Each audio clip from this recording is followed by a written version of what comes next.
So if your manifestations have not been landing and you're saying, what in the world am I doing wrong? I'm here to tell you there are 3 mistakes that most people make and that I used to make myself of why I could not manifest the things that I actually wanted in my life. So let's start with number 1, which is affirmations, okay? Stop doing the affirmations. The reason why affirmations do not work effectively is because your subconscious mind does not believe those things. So you can say, I am rich. I am making $1 million a year. I am waking up at 5 a.m. every day, and you're not really doing those things. And I'm healthy and I'm wealthy. And yes, that's nice to speak positively to yourself. But when it comes down to manifesting things, it requires your belief and it requires action. So the first step is belief. If you don't really believe that about yourself and that that's actually possible for you, it's not going to work. So you repeating it over and over and over again isn't really helping your subconscious mind really believe those things about yourself. The first step that I would recommend instead and in place of those affirmations is actually getting really specific and clear on what it is exactly that you want to manifest, and then listening to subconscious reprogramming music. I actually want to shout out QD Meditations, and I link down my favorite one below. The same day that I actually listened to their meditation, guess what? I actually manifested money, like in cash. I actually manifested money in cash. I went out to hang out with my sister. She had a card in it from way back, and I hadn't seen her in many months, and it was from Christmas time. She had money from there, and she forgot she even put money in it. And then she had another envelope that had money in it, and it was for my birthday.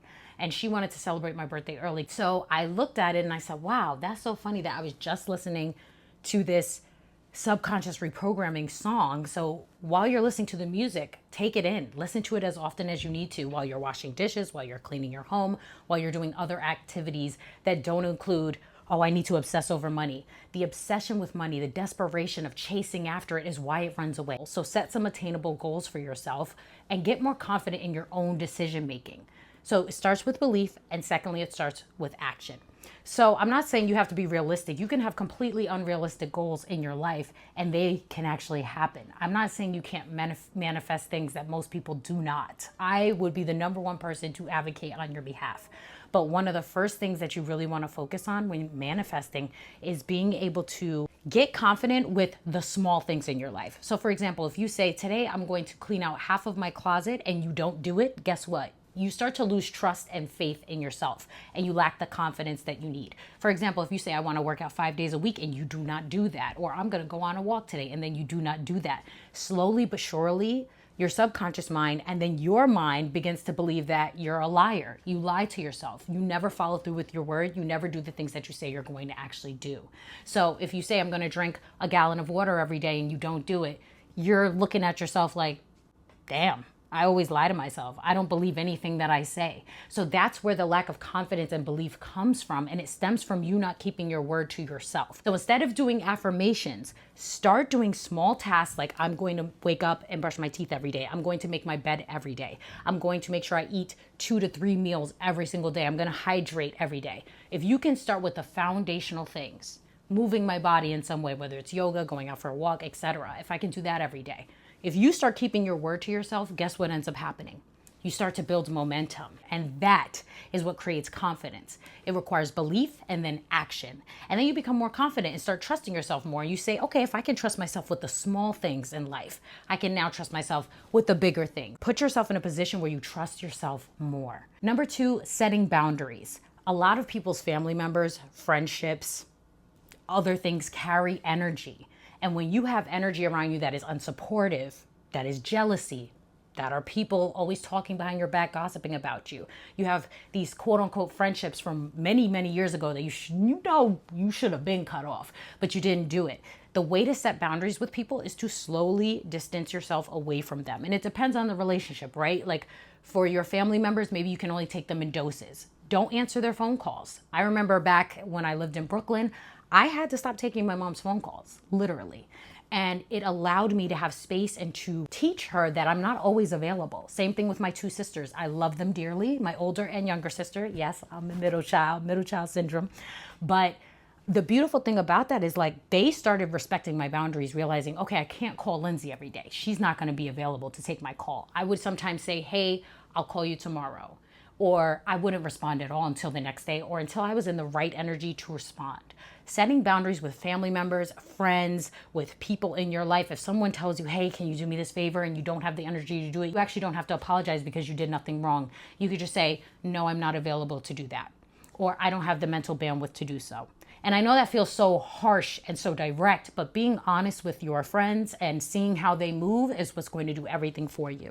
I'll give you an example. There was a friend of mine, I won't mention names, but I cut 2 friends off literally last year for this very reason. So one of them kept trying to hang out with me and spend time with me. And I told her, as much as I love you and I would love to spend time with you, right now I'm in a lone wolf season of my life and I need that time to myself. And she continued calling me, texting me, trying to see when we could hang out literally a month later, as if I had never told her I'm in a lone wolf season and I just need time to myself. That's disrespectful. So I had to understand that that is not a friend of mine.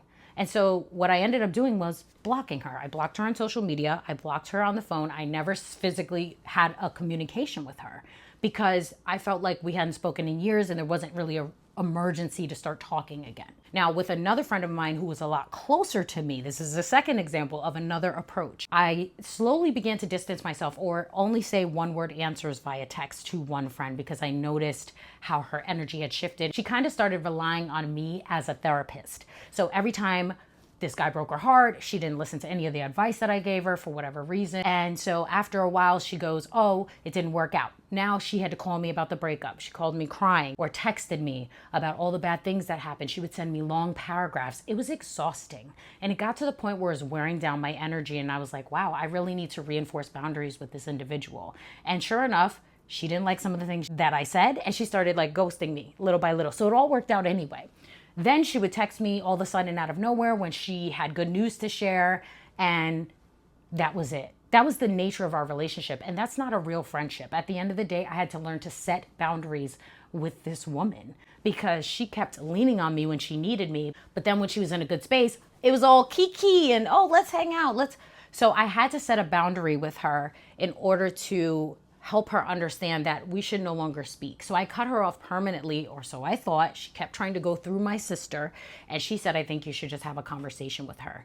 Due to her trying to force the conversation to go longer than it needed to go, she wanted to meet in person. My boundary was having a phone call. If she wanted to hash things out and find out what it was specifically, why I started cutting her off or distancing myself, she could have done that. So I had to reinforce my boundary. She ended up going off, called me all types of names in the book, y'all. I was like, oh, okay, that's how you feeling in your heart. So it is what it is. At the end of the day, it felt like a weight was lifted off of me.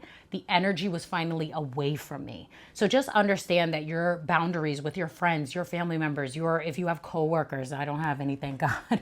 But if you have even entrepreneur friends online, the way people comment in your comment section, set boundaries. You don't have to respond to every single thing that happens or say something to someone. You can just kind of move on and decide in your mind and heart, it's time to move on. And number 3, this one is the most important one that you should be doing. If you're new here, welcome. And if you're returning, thank you so much for joining my channel. Welcome to Manifest with Lindsay. And make sure you hit that subscribe button because I got some juicy stuff coming up and you don't want to miss it. Number 3, raise your vibration, because when you sit here and say, okay, I'm going to watch the news every day. Now the economy's so bad. People are dying every day. Now you're filling your mind with things that are negative and that are constantly making you feel like the world is an unsafe, horrible, evil place with no love in it. And that's just not true. There's a lot of beautiful things we can be grateful for. So change your habits. If all you do is listen to the news every day, and I'm not saying you cannot be informed. I'm not saying you can never read articles when you're ready to. But me, I personally don't watch the news. I personally don't know what the hell is going on, and I'm not interested in finding out.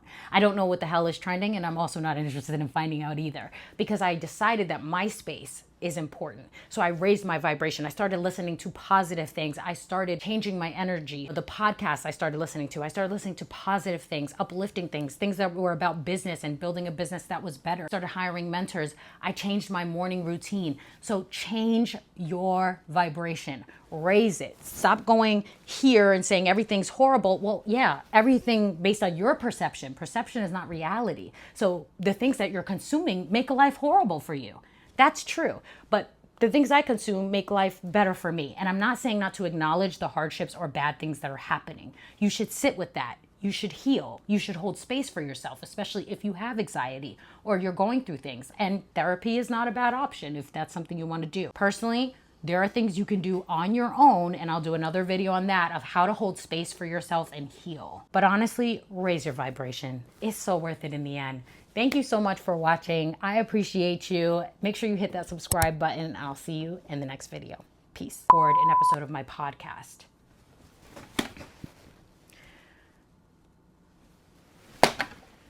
Okay, so annoying, and he just keeps doing it. Oh, I caught his ass. Stupid bug. Leave me alone. All right. And she had kind of started relying on me. She kind of started relying on... Oh, and I didn't do my intro. All right, that's it. Kind of went overtime, I know.